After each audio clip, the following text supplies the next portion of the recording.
तदित्यनविसन्धाय फलं यज्ञतपक्रियाः दानक्रियाश्च विविधाः क्रियन्ते मोक्षकाङ्क्षिभिः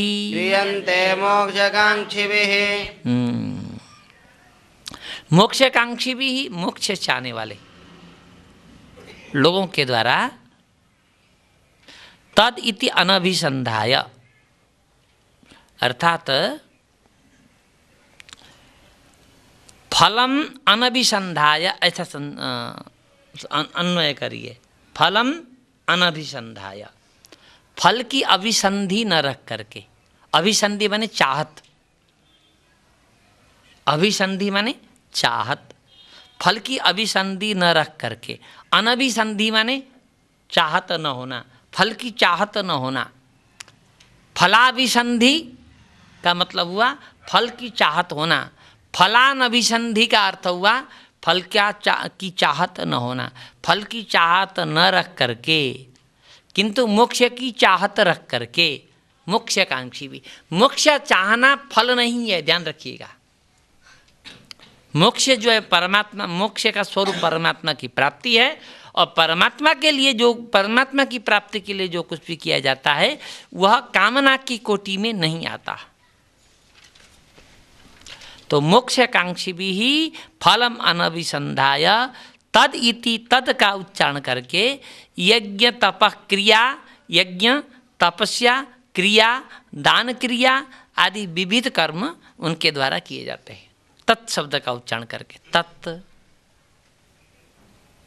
पहले में ओम बोला है, इसमें तत् बोला है, अग्रे में सत बोलेंगे। ये ओम तत् अंत में फिर बोलेंगे कि ये ओम तत् सत तीनों का उच्चारण करके कार्य करना चाहिए। जो फल चाहते हैं, फल अन्य कोई फल नहीं चाहते किंतु मोक्ष का फल चाहते हैं, ऐसे लोग तत् शब्द का उच्चारण करके, हरि ओम तत्सत वाला जो तत् है उसका उच्चारण करके यज्ञ क्रिया तपः क्रिया दान क्रिया आदि विविध क्रियाओं का अनुष्ठान किया करते हैं। सद्भावे साधुभावे च सदित्ते तत्प्रयुज्यते प्रशस्ते कर्मणि तथा सत्शब्दः पार्थयुज्यते। सत शब्द का अर्थ क्या है? सद इति एतत् प्रयुज्यते। सत शब्द का प्रयोग कहाँ किया जाता है? सद्भाव, सद्भाव माने सुंदर भाव के लिए सत शब्द का प्रयोग, सत्ता के लिए, स्थिति के लिए सत शब्द का प्रयोग। साधु भावे बहुत अच्छा है, हैं? बहुत सुंदर है, बहुत अच्छा है, इसके लिए सत शब्द का प्रयोग किया जाता है। सद्भावे साधु भावे च सत इति एतत् प्रयुज्यते। और प्रशस्ते कर्मणि, शुभ कर्म, प्रशस्त माने शुभ, शुभ कर्म में भी सत शब्द का प्रयोग किया जाता है। सत प्रशस्ते कर्मणि तथा सत शब्द पार्थ युज्यते। हे पार्थ संबोधन है, युज्यते माने प्रयुज्यते, प्रयुज्यते माने प्रयोग किया जाता है। तो सत शब्द का प्रयोग सद्भाव में, साधु भाव में और शुभ कर्म में सत शब्द का प्रयोग किया जाता है। और कहाँ कहाँ किया जाता है? यज्ञे तपसि दाने च स्थितिः सदिति चोच्यते कर्म चैव तदर्थीयं सदित्येवाभिधीयते। यज्ञ में, तपस्या में, दान में स्थिति होना सदिति उच्यते। यज्ञ की स्थिति, तपस्या की स्थिति, दान की स्थिति को भी सत कहते हैं। ये यज्ञ कर रहे हैं माने सत्कर्म कर रहे हैं, तपस्या कर रहे हैं माने सत्कर्म कर रहे हैं, दान कर रहे हैं माने सत्कर्म कर रहे हैं। यहाँ पर सत शब्द का प्रयोग होता है। और यज्ञ के लिए, तपस्या के लिए, दान के लिए किए जाने वाले सभी कर्मों को सत कहा जाता है। यज्ञ के लिए जो कर्म किए जा रहे हैं उन कर्मों को सत, तपस्या के लिए जो कर्म किए जा रहे हैं उन कर्मों को सत कहा जाता है, दान के लिए जो कर्म किए जाते हैं उनको भी सत नाम से कहा जाता है। इसलिए सत्कर्म हैं ये सारे। अश्रद्धया हुतं तप्तं दत्तं, अश्रद्धया हुतं दत्तं, तपस्तप्तं कृतं च यत्, तपस्तप्तं कृतं च यत्, असदित्युच्यते पार्थ, असदित्युच्यते पार्थ, न च तत्प्रेत्यनो इह। न च तत्प्रेत्यनो इह। प्रेत्य प्रेतन प्रेत्यनो इह। अश्रद्धया, श्रद्धा रहित होकर के, हुतम हवन किया हुआ, तप्तम दत्तम दान किया हुआ, तपस्तप्तम तपस्या किया हुआ, कृतम अन्य जो कोई कार्य किया गया वह सब असत इत्युच्यते, उसी को असत कहते हैं। असत माने श्रद्धा रहित दान, श्रद्धा रहित दान, श्रद्धा रहित हवन, श्रद्धा रहित तप और श्रद्धा रहित कार्य, इनको क्या कहा जाता है? असत। तो हर कार्य श्रद्धा से करनी चाहिए। अश्रद्धया हुतं दत्तं तपस्तप्तं कृतं च यत् असत इति उच्यते, उसको असत कहा जाता है। पार्थ संबोधन है। न च तत्प्रेत्यनो इह, तत् माने वह असत कार्य, प्रेत्य न च, प्रेत्य माने परलोक में जाकर के नहीं मिलता उसका फल। अश्रद्धा से दान दिया हुआ जो भी, अश्रद्धा से हवन किया हुआ, अश्रद्धा से तपस्या किया हुआ जो भी है उसका फल परलोक में नहीं मिलता। प्रेत्य माने परलोक में जाकर के।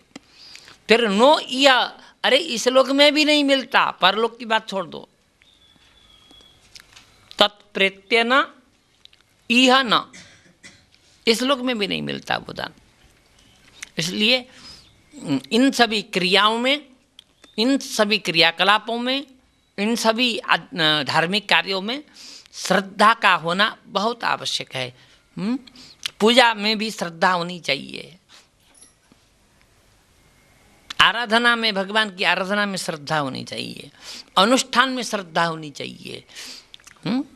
यदि हम ब्राह्मणों के द्वारा करा रहे हैं अनुष्ठान पूजा आदि, तो यजमान में भी श्रद्धा होनी चाहिए, ब्राह्मणों में भी श्रद्धा होनी चाहिए।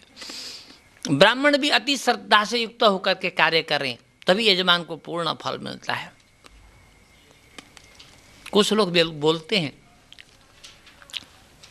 कि भाई ब्राह्मणों ने गलत कर दिया तो यजमान को तो फल मिलेगा ही मिलेगा, गलत करने का जो फल है वो यजमान को क्यों मिले, वो तो ब्राह्मणों को मिलना चाहिए।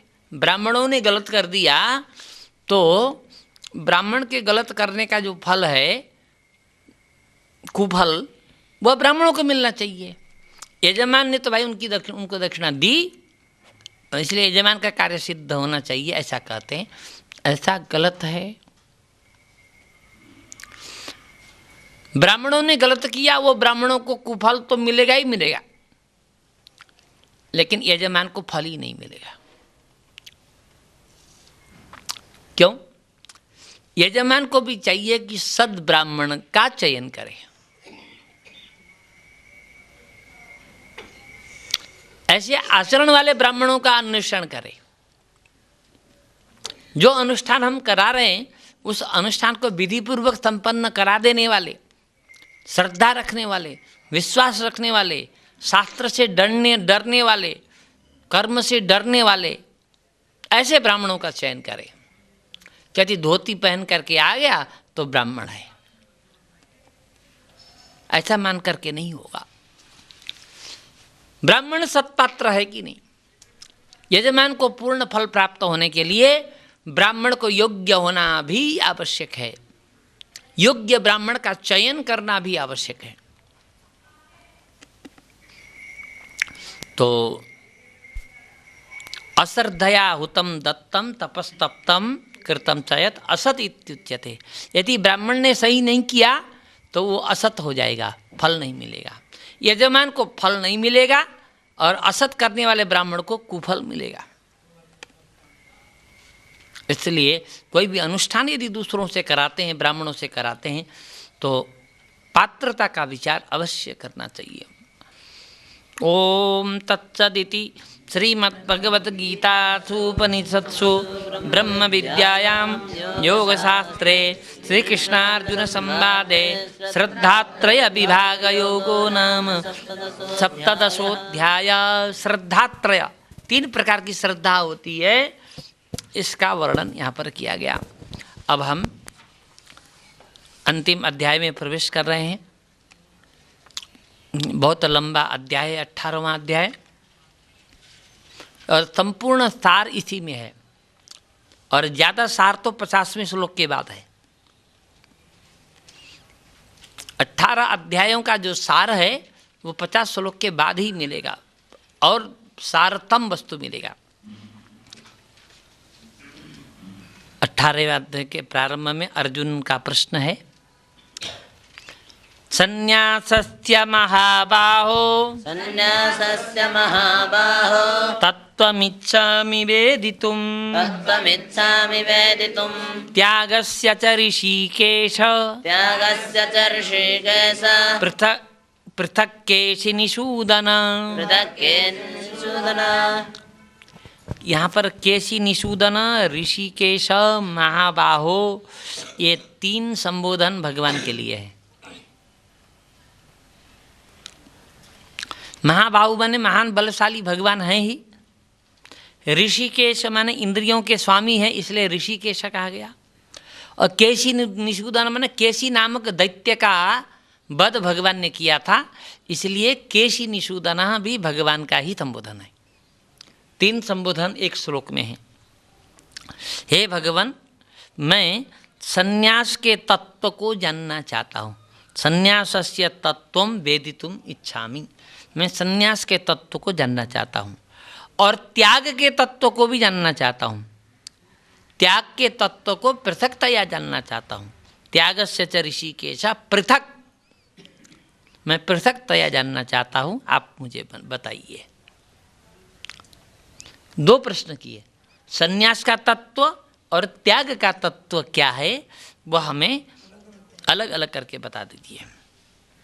भगवान कहते हैं, काम्यानां कर्मणां न्यासं काम्यानां कर्मणां न्यासं संन्यासं कवयो विदुः संन्यासं कवयो विदुः सर्वकर्मफलत्यागं सर्वकर्मफलत्यागं प्राहुस्त्यागं विचक्षणाः प्राहुस्त्यागं विचक्षणाः। कवयः विदुः, पहली लाइन में अंत में कवयः है, कवयो शब्द है, संधि विच्छेद करेंगे तो कवयः बनेगा। कवयः माने ज्ञानी लोग। काम्य कर्मों के समर्पण को, काम्य कर्मों के त्याग को संन्यास कहा गया है। संन्यास का अर्थ काम्य कर्मों का त्याग, अर्थात समस्त कर्मों का त्याग नहीं। काम्य कर्म, काम्य कर्म माने कोई भी कर्म किसी कामना से किए जाते हैं तो काम्य माने जाते हैं। स्वर्ग प्राप्ति के लिए, धन प्राप्ति के लिए, पुत्र प्राप्ति के लिए, पत्नी प्राप्ति के लिए, पति प्राप्ति के लिए, यश प्राप्ति के लिए, जय विजय की प्राप्ति के लिए किए जाने वाले कर्म काम्य कर्म है। पुनः धन प्राप्ति के लिए किए जाने वाले कर्म काम्य कर्म है। काम्य कर्मों का न्यास माने काम्य कर्म न करना। कर्म तो करना, लेकिन वह कर्म भगवत अर्पण करके भगवान की प्रीति के लिए करना, कामना के लिए न करना, इसी को संन्यास कहा गया है। लेकिन आज संन्यास की परिभाषा बदल गई है। भगवा पहनने वाले को संन्यास कहते हैं, गेरुआ पहनने वाले को हम संन्यास कहते हैं। गीता में संन्यास की परिभाषा ये लिखी है, काम्यानां कर्मणां न्यासं संन्यासं कवयो विदुः। काम्य कर्मों का न्यास। और संन्यास और त्याग भी थोड़ा अंतर है।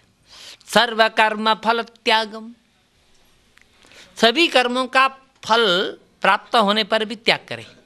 सभी कर्मों का फल प्राप्त होने पर भी त्याग करें। ऊपर वाले लाइन में काम्य कर्मों का फल त्याग करता है, और नीचे वाले लाइन में सभी कर्मों का फल त्यागने वाला किसी भी कर्म का फल स्वीकार नहीं करता, उसको त्याग कहा गया है।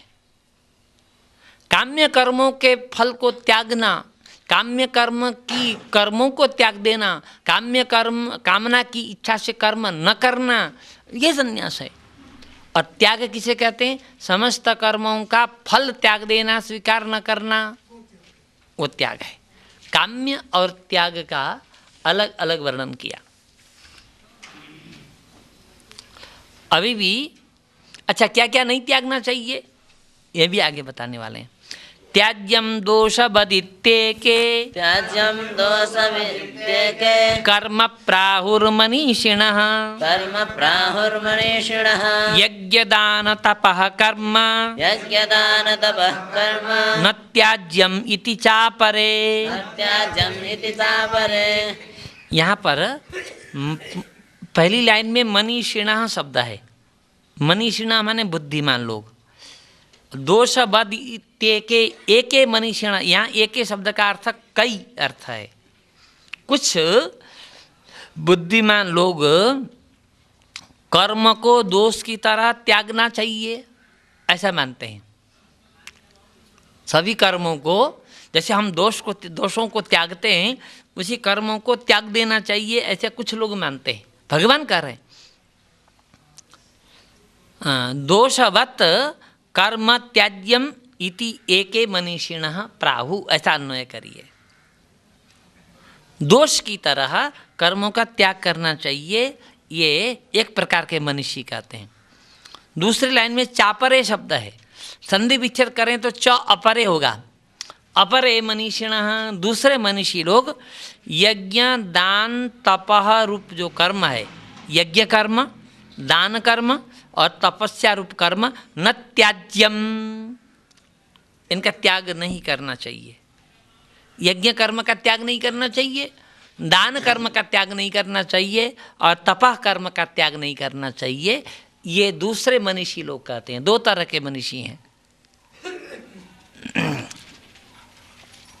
ठीक है ना। सभी कर्मों को त्यागना चाहिए, माने यज्ञ दान तपस्या भी त्याग देना चाहिए। इसलिए शिखा सूत्र सब कुछ त्याग देते हैं कुछ सन्यासी लोग। शिखा त्यागते हैं, सूत्र माने यज्ञोपवी त्याग देते हैं और गायत्री त्यागते हैं, ये भी त्याग देते हैं कुछ सन्यासी। और कुछ सन्यासी यज्ञ दान और तप नहीं त्यागना चाहिए ये कहते हैं। और यज्ञ यदि करना है तो शिखा भी चाहिए, सूत्र भी चाहिए, गायत्री भी चाहिए। हाँ जी, गायत्री का पाठ त्याग देते हैं। हाँ गायत्री त्याग देते हैं, मैंने गायत्री जप नहीं करते। गायत्री त्यागना माने गायत्री का जप न करना। सन्यासी लोग गायत्री का जप नहीं करते। हाँ जी, ये सब त्याग करके सन्यासी होते हैं। उनका विचार है कि चोटी नहीं होती, आपने देखी होगी, ये शिखा नहीं होती सन्यासियों की, और जनेऊ नहीं होता, और गायत्री का उच्चारण नहीं होता, गायत्री जप नहीं करते। आप पूछिएगा, कोई सन्यासी आपके यहाँ आए या उनसे मिलने का अवसर मिले तो आप क्या क्या त्यागते हो पूछ लीजिएगा। आपने शिखा त्यागा है क्या? वो तो दिखेगा सामने, शिखा होती ही नहीं है। या तो पूरे केश रखते हैं या पूरा मुंडित रहते हैं, और जनेऊ नहीं होता उनका, और गायत्री जप नहीं करते सन्यासी लोग। तो सारे कर्म त्यागने चाहिए ऐसा कहते हैं। और कुछ लोग कहते हैं यज्ञ दान और तप ये तीनों तो त्यागना ही नहीं चाहिए। यदि यज्ञ नहीं त्याग रहे हैं तो यज्ञ कब होता है? शिखा रख करके, सूत्र रख करके, गायत्री जप करके, तब वो पवित्र होता है, यज्ञ के लिए सत्पात्र बनता है, तभी यज्ञ करता है। इसलिए इनका त्याग नहीं करते। दो तरह के सन्यासी होते हैं, ये बताया।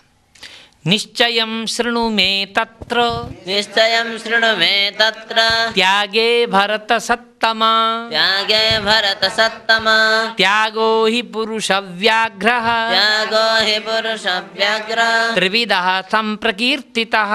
विविधः संप्रकीर्तितः। यहाँ पर दो संबोधन है अर्जुन के लिए, भरत सत्तम और पुरुष व्याघ्र। भरत सत्तम माने भरत वंशियों में श्रेष्ठ, ऐसा अर्थ हुआ। पुरुष व्याघ्र का अर्थ हुआ शेर की तरह शूर। व्याघ्र माने बाघ होता है, बाघ की तरह शूरवीर पुरुष। अर्जुन को संबोधन कर रहे हैं, तुम ऐसे शूरवीर हो। इस विषय में, उस त्याग के विषय में मेरा निर्णय सुनो। शृणु में तत्र मने उस त्याग के विषय में, मैं निश्चयम शृणु, मेरे निश्चय को सुनो। हे पुरुष व्याघ्र, त्यागो ही त्रिविधः संप्रकीर्तितः। त्याग 3 प्रकार का होता है, त्याग भी, उसको भी सुनो। पहले अध्याय में बताया नहीं था ना त्याग 3 प्रकार का होता है, यहाँ बताते हैं। भगवान अपना मत बता रहे हैं, देखिए। यज्ञ दान तपः कर्म, यज्ञदान तपः कर्म, न त्याज्यम कार्यमेव तत्, न त्याज्यं कार्यमेव तत्, यज्ञो दानं तपश्चैव यज्ञदानं तपश्चैव पावनानि मनीषिणाम्। पावनानि मनीषिणाम्। यज्ञ दान तपस्या रूप जो कर्म है, ये न त्याज्यम, कभी त्यागना नहीं चाहिए। अपना मत बता रहे हैं। पहले के श्लोक में भगवान ने, तीसरे श्लोक में, ये इस तरह के 2 तरह के सोच वाले मनीषी लोग हैं। सब कुछ त्याग देना चाहिए कहने वाले लोग हैं, और यज्ञ दान तपः कर्म नहीं त्यागना चाहिए, ऐसे एक तरह के लोग हैं। लेकिन मेरा मत तो है कि भगवान अपना मत बता रहे हैं। यज्ञ दान तपस्या, यज्ञ कर्म, दान कर्म और तपस्या कर्म को न त्याज्यम, कभी त्यागना नहीं चाहिए। कार्यम एव तत्, करना ही चाहिए। कार्य माने करना। इन यज्ञ करना ही चाहिए, दान करना ही चाहिए और तपस्या करना ही चाहिए। क्यों करना चाहिए? यज्ञो दान तपस्या, यज्ञ दान तपस्या ये मनीषिणाम पावनानि, बुद्धिमान लोगों को भी पवित्र करते हैं। बुद्धिमान लोगों को भी पवित्र करते हैं ये, इसलिए इनका त्याग तो होना ही नहीं चाहिए, भगवान कह रहे हैं। तो त्यागने का मतलब फिर क्या है? कहे कि फल को त्यागना, आसक्ति त्यागना ही त्याग है। फल त्यागना या आसक्ति त्यागना त्याग है ना? यज्ञ के फल को त्यागना त्याग है भाई। त्याग से यज्ञ के फल को फल का त्याग समझना, दान के फल का त्याग समझना और तपस्या के फल का त्याग समझना, लेकिन यज्ञ दान और तप इनको नहीं त्यागना। एतान्यपि तु कर्माणि, एतान्यपि तु कर्माणि संगम त्यक्त्वा फलानि च, संगं त्यक्त्वा फलानि च, कर्तव्यानीति मे पार्थ, कर्तव्यानीति मे पार्थ, निश्चितं मतमुत्तमम्। निश्चितं मतमुत्तमम्। पार्थ संबोधन है दूसरी लाइन में। हे अर्जुन, एतानि अपि कर्माणि, इन कर्मों को, कौन कर्मों को? यज्ञ दान और तपरूप कर्मों को। उपासना जैसे नहीं त्यागते, ध्यान रखिएगा। सर्व कर्म फल त्याग करने वाले लोग भी उपासना नहीं त्यागते। जैसे उपासना को नहीं त्यागते, उसी तरह यज्ञ दान तप को भी नहीं त्यागना चाहिए, अपितु करना चाहिए। किस तरह से करना चाहिए? संगम त्यक्त्वा फलानि त्यक्त्वा, संग का त्याग करके। संग का अर्थ क्या है? आसक्ति। संग का अर्थ आसक्ति, आसक्ति का त्याग और फल का त्याग। माने संगम त्यक्त्वा फलानि त्यक्त्वा कर्तव्यानि। अगले लाइन में कर्तव्यानि इति शब्द है। एतानि कर्माणि, एतानि कर्माणि माने यज्ञ दान तप रूप जो कर्म हैं, ऊपर वाले श्लोक में बताए गए यज्ञ दान तप रूप जो कर्म हैं, इन कर्मों को कर्तव्यानि करते रहना चाहिए। किंतु संगम त्यक्त्वा फलानि त्यक्त्वा, संग का त्याग करके अथवा फल का त्याग करके इन कर्मों को करते रहना चाहिए। इति, ऐसा में मेरा निश्चितम उत्तमम मतम, निश्चित और उत्तम मत है, मेरा मानना है ऐसा। ये कौन कर रहा है? भगवान कर रहे हैं। इनका त्याग नहीं करना चाहिए। 7वें श्लोक से कहते हैं नियतस्य तु सन्न्यासः नियतस्य तु सन्न्यासः कर्मणो नोपपद्यते कर्मणो नोपपद्यते मोहात् तस्य परित्यागः मोहात् तस्य परित्यागः तामसः परिकीर्तितः। तामसः परिकीर्तितः। यहाँ नियत बने निश्चित किए गए। नियत शब्द का अर्थ निश्चित किए गए ऐसा अर्थ है संस्कृत में नियत शब्द का। हिंदी में नियत का अर्थ दूसरा होता है, इसकी नियत खराब है ऐसा बोलते हैं। यहाँ संस्कृत में नियत शब्द का अर्थ है निश्चित। तो शास्त्र द्वारा निश्चित किए गए कर्मणः संन्यास, कर्मों का त्याग न उपपद्यते, संभव नहीं है।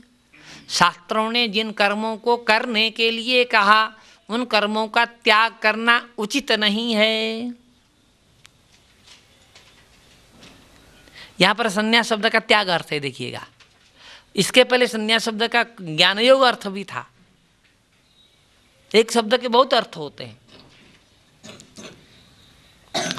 एक सैंधव शब्द है, सैंधव।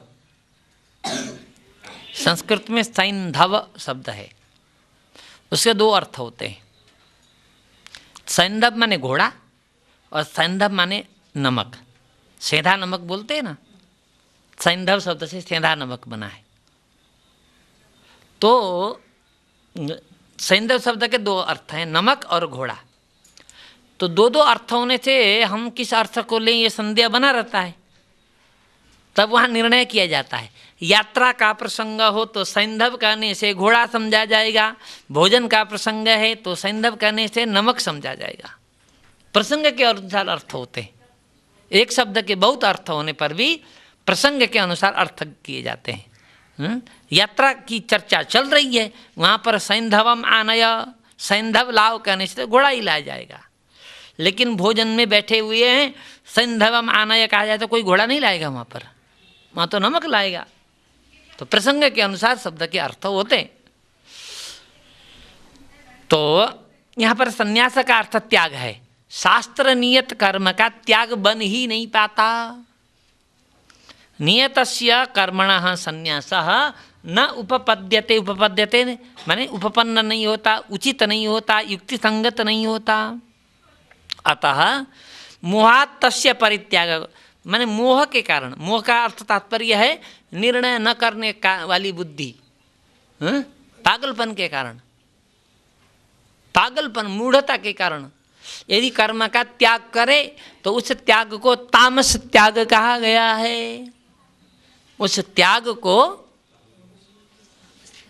शास्त्रीय कर्मों का त्याग, मैं तो सिद्ध हो गया हूँ, सिद्धोहम अहम, मैं सिद्ध हूँ, बलवान हूँ, भोगी हूँ, सुखी हूँ, मुझे अब संसार में कुछ करने की जरूरत नहीं। कुछ लोग इसी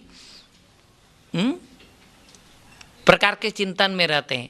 मैं तो ज्ञान में बहुत आगे बढ़ गया हूँ, अब संसार में मुझे कुछ करने की जरूरत नहीं है, ऐसा सोचते हैं।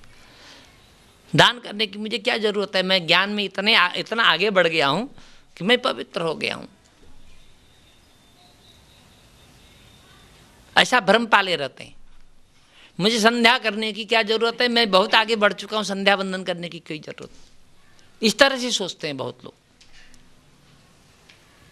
शास्त्र कहते हैं, भगवान साक्षात कहते हैं, भगवान की वाणी है, जो नियत कर्म है शास्त्र के द्वारा उनका त्याग हो ही नहीं सकता। कोई मोह के कारण ऐसे शास्त्रीय कर्मों का त्याग करे तो उस त्याग को तामस त्याग कहा जाता है। मोहात् तस्य परित्यागः तामसः परिकीर्तितः, बहुत स्पष्ट शब्दों में कहा है।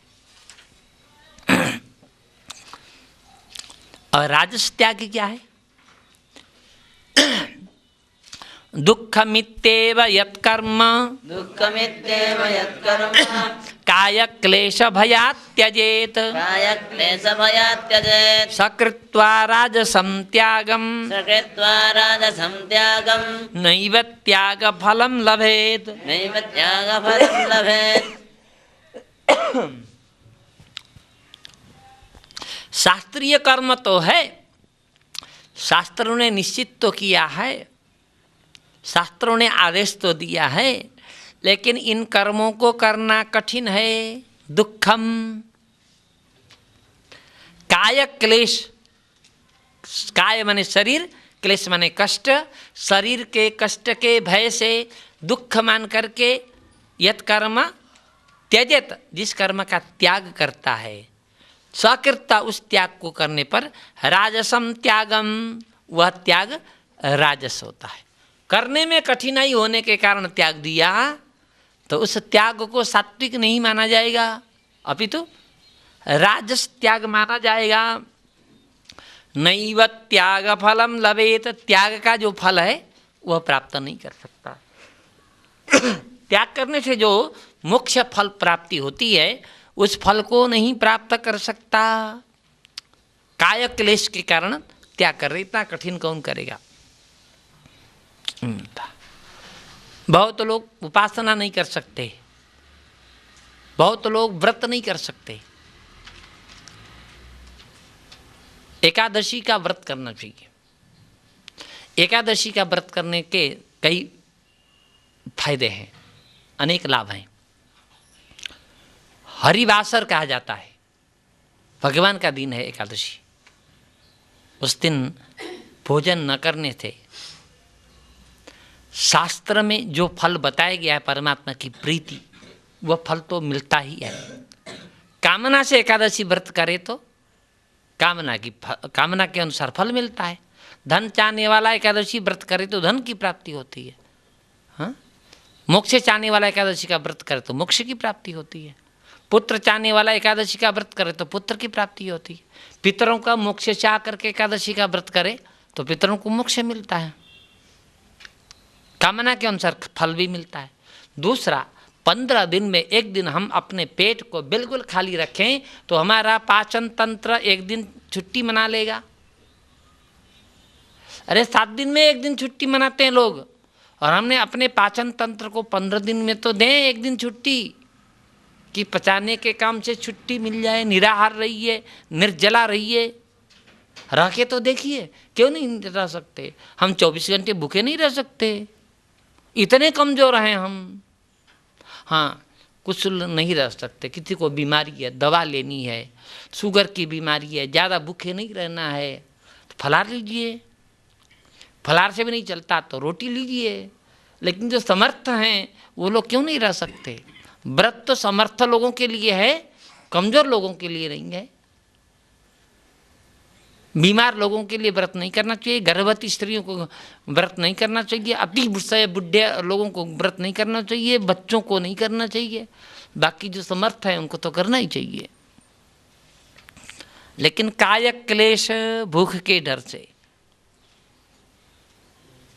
यदि एकादशी न करे तो वह उचित नहीं है। हम कर सकते हैं, अवश्य कर सकते हैं। और काय क्लेश से कर्मों का त्याग करना राजस त्याग है, उसका कोई फल नहीं है। अगले श्लोक से सात्विक त्याग का वर्णन करते हैं। कार्यमित्येव यत्कर्म, कार्यमित्येव यत्कर्म, नियतं क्रियतेऽर्जुन, नियतं कुरुर्जुन, संगं त्यक्त्वा फलं चैव, संगं त्यक्त्वा फलं चैव, त्यागः सत्यागः सात्विको मतः, सत्यागः सात्विको मतः। कार्यम इत्येव, अरे भाई करना चाहिए। क्यों कर रहे हो ये कोई मतलब नहीं। ये त्याग क्यों कर रहे हो ऐसा कोई मतलब नहीं। भाई करना चाहिए त्याग, भाई क्यों करना चाहिए इसका क्या मतलब है। करना चाहिए त्याग, है ना, भगवत प्रीति के लिए करना चाहिए, करना ही चाहिए। ते कार्यम इत्येव यत् कर्म नियतम क्रियते, निश्चित रूप से जो कर्म किए जाते हैं ये कर्म करना ही चाहिए, ऐसा कह करके जो कर्म किए जाते हैं, कर्म करने पर भी त्याग कहते हैं आगे। संगम त्यक्त्वा, संगम माने आसक्ति को त्याग करके, फलम चैवा, फल को भी त्याग करके, यह जो कर्म किया जाता है उस कर्म को भी सात्विक त्याग कहा जाता है। क्योंकि आसक्ति त्यागा, फल त्यागा, इसलिए उस त्याग को सात्विक त्याग कहते हैं।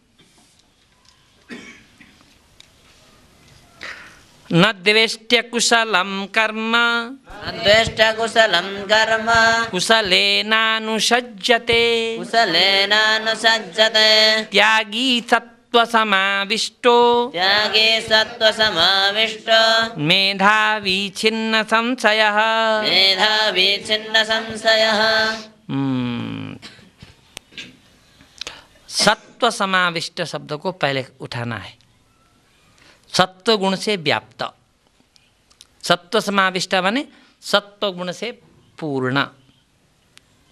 मेधावी माने बुद्धि संपन्न।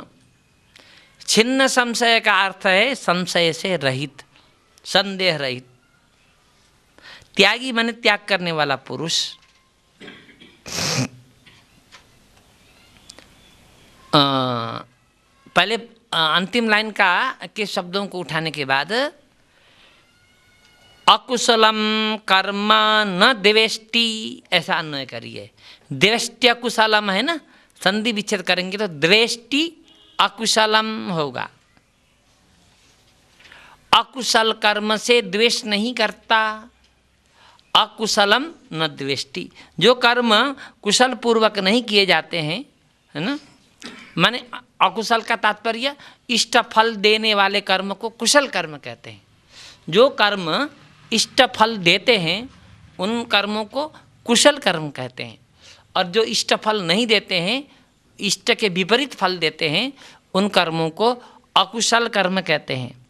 तो जो व्यक्ति सत्व गुण से परिपूर्ण है, जो मेधावी है, जो संशय रहित है, जो त्यागी है, ऐसा पुरुष अकुशल कर्मों से द्वेष नहीं करता। और कुशले न अनुसज्जते, कुशल कर्मों में आसक्त नहीं होता, है ना। इष्ट फल देने वाले कर्मों में आसक्त नहीं होता, और इष्ट फल न देकर विपरीत फल देने वाले कर्मों के प्रति द्वेष नहीं करता।